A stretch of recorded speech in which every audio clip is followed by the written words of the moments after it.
Hello, everyone, and welcome to Firstpost America. We're live in Washington, D.C., and over the next few minutes, we'll take you from the United States and around the world, covering all the top stories of the day. But before that, let's take a look at the latest headlines. Outgoing Prime Minister Justin Trudeau says Canada could impose counter tariffs on U.S. imports if incoming President Donald Trump slaps taxes on Canadian goods and services. Ottawa says it is ready with a list of targets.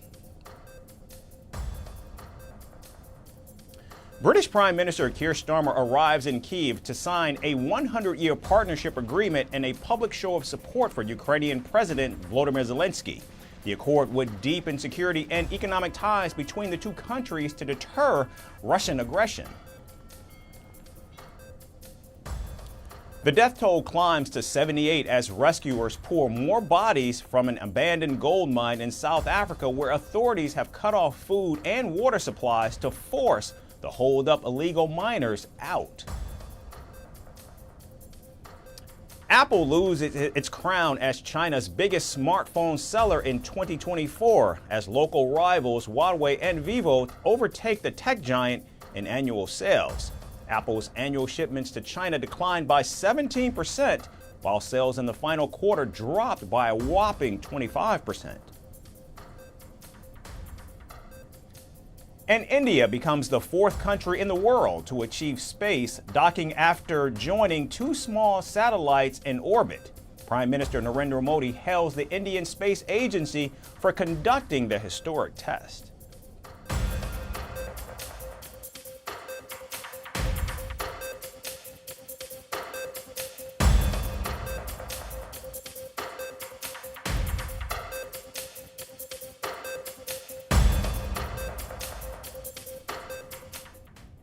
We begin in the United States, where outgoing President Joe Biden delivered his farewell address on Wednesday, capping off half a century in public service.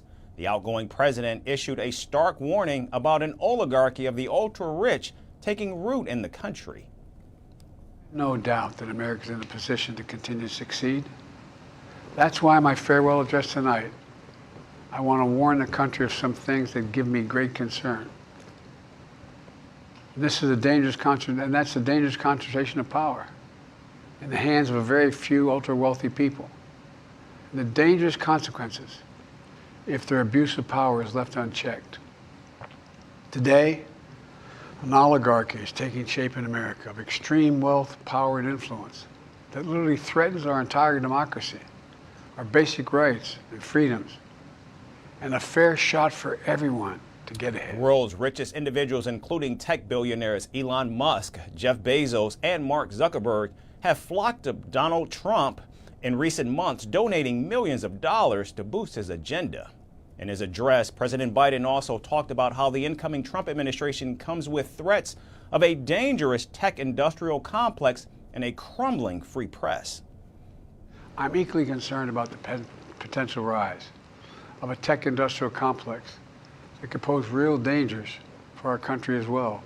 The free press is crumbling. Editors are disappearing. Social media is giving up on fact-checking. The truth is smothered by lies told for power and for profit. We must hold the social platforms accountable to protect our children, our families, and our very democracy from the abuse of power. The outgoing commander-in-chief's final speech from the Oval Office also featured his concerns about the misuse of artificial intelligence and the worsening climate crisis. The 82-year-old president presented his own set of solutions for the problems that he laid out. We need to get dark money. That's that hidden funding behind too many campaigns contributions. We need to get it out of our politics. We need to enact an 18-year time limit, time and term, for the strongest ethics reforms for our Supreme Court. We need to ban members of Congress from trading stock while they're in the Congress. We need to amend the Constitution to make clear that no president is immune from crimes that he or she commits while in office. The president's power is not limited. It's not absolute, and it shouldn't be. President Biden led his address with the landmark ceasefire and hostage release deal between Israel and Hamas, halting the 15-month war in Gaza.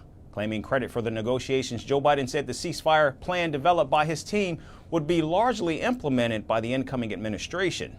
In fact, earlier in the day, the outgoing president gave a sarcastic response when a reporter asked him about who between him and Donald Trump would be credited for the historic ceasefire in Gaza.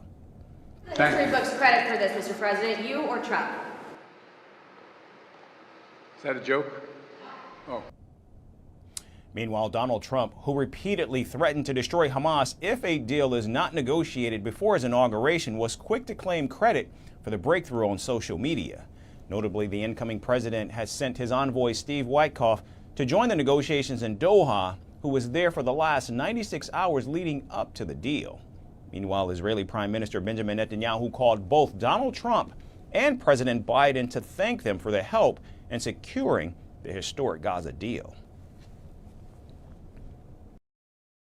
And staying in the United States, President-elect Donald Trump spoke with his Danish counterpart Mette Fredrickson on Wednesday. The two leaders talked for nearly 45 minutes, with Donald Trump repeatedly bringing up Greenland and his intentions to buy the island. However, the Danish Prime Minister reiterated that the status of Greenland is dependent on its people and the island is not for sale. Now, Donald Trump has continued to express a desire to buy the resource-rich Arctic island from Denmark, which initially started during his first term in 2019. However, both Denmark and Greenland have pushed back against the president-elect's wishes. I don't want to get into any dispute with the incoming President Trump. I've known him personally. I served as Prime Minister when he was President in his first term. He has a certain specific way to formulate requests. And what we are doing right now is to getting into a more detailed dialogue with the incoming president. I think, and we agree that the Americans have certain concerns about the security situation in the Arctic, which we share. And therefore, in close cooperation with Greenland, we are ready to continue talks with the incoming president in order to ensure, I would say, legitimate American interests. Now, Donald Trump remains adamant that it's vital for the United States to have physical control over Greenland, and he's even threatened to put tariffs on Denmark over the island. We need Greenland for national security purposes. I've been told that for a long time, long before I even ran. I mean, people have been talking about it for a long time. You have approximately 45,000 people there. People really don't even know if Denmark has any legal right to it. But if they do, they should give it up because we need it for national security. That's for the free world. I'm talking about protecting the free world. You look at, you don't even need binoculars. You look outside, you have China ships all over the place. You have Russian ships all over the place. We're not letting that happen. We're not letting it happen. And if Denmark wants to get to a conclusion, but nobody knows if they even have any right, title, or interest. The people are going to probably vote for independence or to come into the United States. But if they did do that, then I would tariff Denmark at a very high level. And now Republican lawmakers have started gathering support in the House of Representatives to pass legislation that would authorize Donald Trump to enter formal negotiations to buy Greenland. The bill, which is being called Make Greenland Great Again, has already gathered 10 sponsors.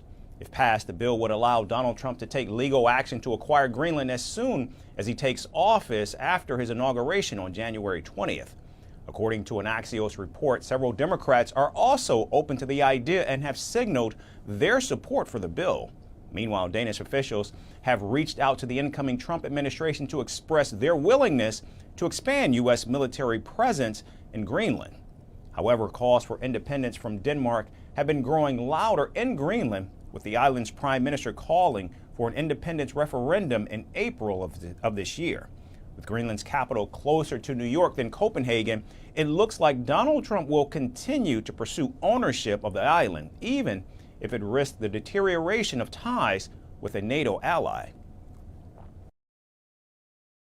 And staying with Donald Trump, once taking office on Monday, the president-elect is planning to sign an executive order that could delay the law banning TikTok by 60 to 90 days. This would buy time for the new administration to cut a deal with an American buyer to save the popular Chinese app from a ban in the United States. Now, last year, President Biden approved a law requiring TikTok's parent company, ByteDance, to either sell the app or to an American company or shut down operations in the United States by January 19th. The White House has repeatedly asserted that the short-form video app used by around 170 million Americans poses a serious national security threat. Now, while TikTok's owners have challenged the federal law in court, the ruling is poised to be upheld by the Supreme Court when it hears arguments on Friday. Meanwhile, the incoming president, who once moved to ban the Chinese app himself during his first term in office, has asked that the top court pause the ban. The Republican stance changed during his re-election campaign when he started receiving billions of views on TikTok, which helped him woo young voters. It was amazing. So we got the highest vote ever for a Republican candidate. We won by 36 points with young people. That never happens. A Republican loses by 36 or 40. So I'm going to have to start thinking about TikTok. I think we're going to have to start thinking.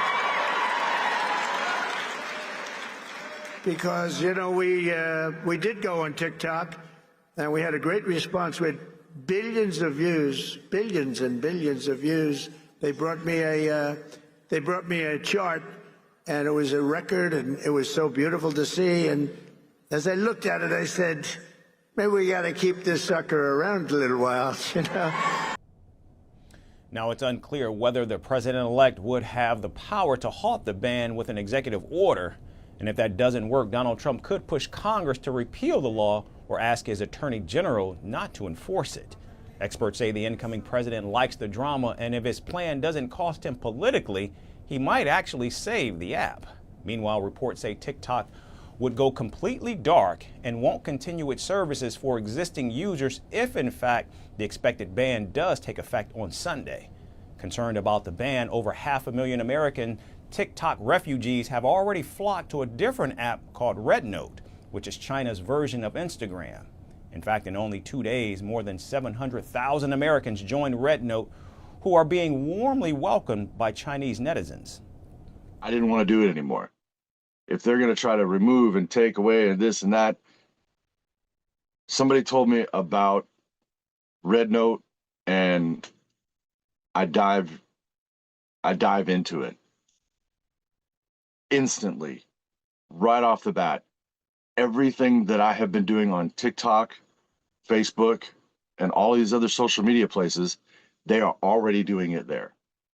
And there's a lot of people doing it. So I started commenting on stuff. The people were so friendly. I was blown away at the camaraderie of the people on that app. I think this is the first large-scale interaction between Chinese and American netizens. In the past, we may have had some sporadic exchanges, but this is the first time on the same platform. And it is the first time that a large number of people have had such a very large-scale exchange. And the exchanges between the two sides are relaxed and enthusiastic. For what I've seen, they were all learning about each other's living habits, local conditions, and customs.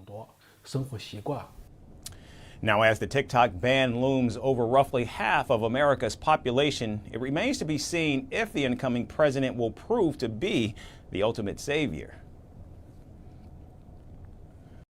And after more than a year of war, Gaza has celebrated a rare moment of hope as news of a ceasefire between Israel and Hamas spread across the region.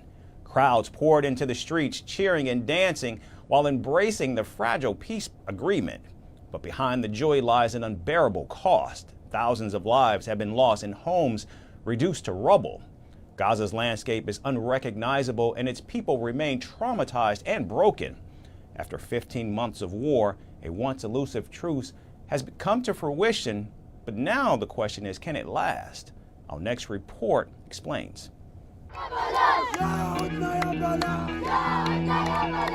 The streets of Khan Yunis erupted in celebration on Wednesday evening.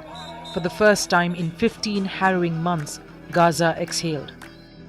horns blared, people danced, and voices shouted with joy.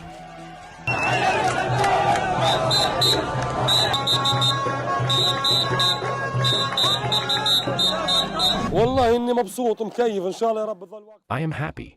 I hope there won't be another war. May God stand by Gazans. What happened to them didn't happen to anyone. We are happy here, so happy, and Gazans lived in destruction. I hope the ceasefire will last. News of a ceasefire between Israel and Hamas spread like wildfire, igniting fleeting hope in a land scarred by devastation. But beneath the cheers, the cost of this fragile peace was unmistakable, a cost too heavy to bear. Gaza is no longer the Gaza of yesterday. It's a graveyard of dreams and homes, reduced to a shadow of itself. The war has turned this once vibrant enclave into a wasteland, and now over 170,000 structures lie in ruins. According to the United Nations, schools have vanished, 90% destroyed. The organization's comprehensive report calculates nearly 7 in 10 schools in Gaza have been hit since the beginning of the war. The pressure on the health infrastructure in the region is also relentless. Nearly 1,000 healthcare workers have been killed, and out of the 36 hospitals, the WHO reported that only 16 are partially operational. Electricity is also a memory for the displaced, with 90% of the grid destroyed. And out of 150 desalination plants, only one limps along, providing a mere 7% of Gaza's water needs. The numbers are staggering, yet they fail to capture the human suffering. The official death toll stands over 46,000, but estimates from the Lancet suggest over 186,000 lives have been lost, and at least 18,000 Palestinian children have been killed. But the true count may never be known, as thousands remain buried beneath rubble, their names silenced. It all started on October 7, 2023, when Hamas launched an attack on Israel. At least 1,700 Israelis were killed, and about 250 were taken hostage, including women, elderly, and even infants. Israel has lost around 400 troops since the military operation against Hamas was launched. Some of the hostages are still alive and in Gaza, but among the abducted were Israeli children who never got the chance to grow up. Kafir Bibaz, the youngest hostage, was just 9 months old when he was ripped from his mother's arms. He was taken with his parents Yarden and Shiri and his 4-year-old brother Ariel. Even though Hamas later claimed the children and their mother were killed, the truth remains unverified. Stories like theirs are endless, and on both sides. The children in Gaza sleep hungry, suffer from malnutrition, and pray to see the light of next day. While on the other side, Israeli families wait to reunite with their loved ones. Earlier deemed to be shocking, the misery of the Palestinians has become an everyday affair. However, this is not the first time a ray of hope has cast a shadow on the people of war. Back in 2023, a temporary ceasefire between Israel and Hamas took effect from November 24, 2023 to November 30, 2023. The initial agreement, mediated by Qatar, stipulated a 4-day break in fighting, during which 50 Israeli hostages held in Gaza and 150 Palestinian prisoners in Israel were released. Then on 27 November, Qatari Ministry of Foreign Affairs announced a 2-day extension to the ceasefire in which 20 Israelis and 60 Palestinians were released. So tonight, Gaza celebrates, but tomorrow, the weight of what remains will crush that joy. Survivors will return to rubble, to streets they no longer recognize. They will grieve family members who will never return. And beginning afresh won't be easy, because the cost of rebuilding is unimaginable. $50 billion, perhaps more. Yet no amount of money can restore the countless lives lost or the spirit of a people who have endured unspeakable trauma. The ceasefire is a pause, not an end. But can the world muster the will to rebuild and heal? Or will Gaza remain trapped in an endless cycle of destruction? Birthdays often bring cake and candles, but for Italian Prime Minister Giorgia Meloni, her 48th was celebrated with a diplomatic twist. In the grand setting of Abu Dhabi's World Future Energy Summit, Albania's towering Prime Minister Edi Rama stole the show.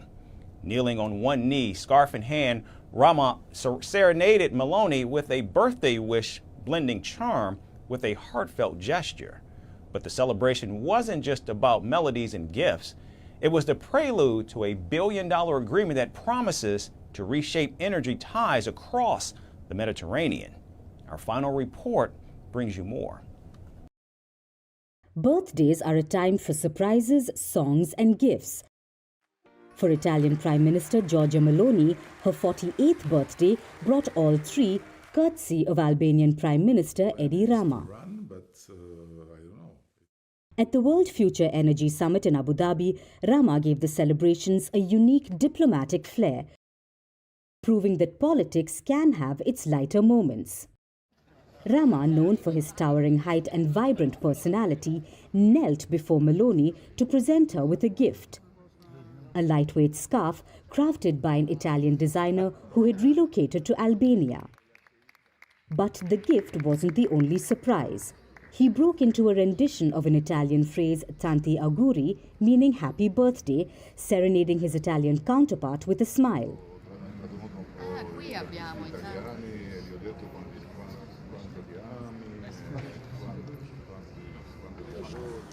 The two leaders share a good working relationship despite their stark political differences.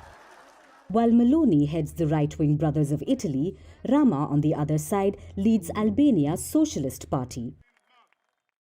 Yet their collaboration has produced significant agreements, including a controversial migrant deal struck last year. Under this agreement, some migrants rescued at sea by Italy were to be housed in detention centers in Albania. However, legal challenges have left these centers dormant for now. The summit wasn't just about personal gestures, it also marked a milestone in energy diplomacy. Italy, Albania and the United Arab Emirates signed a landmark agreement worth at least $1 billion. So I am remarkably glad, as Eddie did already, to announce here the signing of a tripartite strategic partnership framework to launch an equally ambitious project between the two shores of the Adriatic, with His Highness Sheikh Mohammed bin Zayed and Prime Minister Edi Rama, two good friends of mine, two good friends of Italy. Today we are going to attend the signing of an extremely important commitment to implement a new energy interconnection for producing green power in Albania and exporting part of that power to Italy, thanks to an undersea cable across the Adriatic Sea. The project aligns with Meloni's goals of reducing Italy's dependence on Russian gas, a priority since the invasion of Ukraine. And under the project, the undersea cables, which were once operational, will transport clean energy from Albania to Italy, boosting the region's renewable energy capabilities. It's a win-win for all parties, demonstrating how collaboration can bridge nations and oceans alike. We strongly believe in this project involving our three governments, as well as our private sector and grid operators. And I am personally proud of this initiative, because it tangibly shows new forms of cooperation can be built, even among seemingly distant partners, at least geographically speaking. Rama's charming birthday serenade, paired with this groundbreaking energy deal, showcased diplomacy at its best, blending personal warmth with visionary action. And as the summit concluded, it became clear that the relationship between Italy and Albania is growing stronger. One scarf, one song, and $1 billion deal at a time. That's all we have time for today. Thanks everyone for tuning in. We look forward to seeing you right back here again tomorrow. Thanks for watching. Donald Trump's return to the Oval Office is imminent. He will soon take the oath of office and once again lead the nation. God spared my life for a reason. President-elect Donald Trump's first priority tackling illegal immigration and securing the nation's borders. We're going to fix our borders. The incoming administration has prioritized the Russia-Ukraine war. Can they succeed in ending one of the world's most challenging conflicts? I will have the horrible war between Russia and Ukraine settled. And as he returns to the White House, will Donald Trump resume a bruising trade war with the world's second largest economy, China? If China or some other country is behaving badly, we have things called tariffs. All of this and more right here on First Post America.